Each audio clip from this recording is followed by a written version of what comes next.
Hey guys, in this video I'll show you how to find your Wise IBAN number. Now the first thing I want you to do is just launch the Wise app, and once you've launched it, you'll see your different currency accounts. So for example, euros, Great British pounds, right? So I want you to just click on any of these and just click on them, right? And then right here you'll see your balance, and right above your balance and under the currency balance, so euro balance, you'll see this link right here.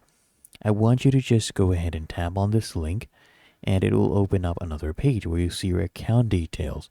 So you'll see your account holder, and right here you'll see BIC and your IBAN number. And you can just easily go ahead and find it right here and just copy it if you want, just by clicking on this icon. So it's really that easy. So if you found this video helpful, make sure you smash that like button and subscribe to the channel.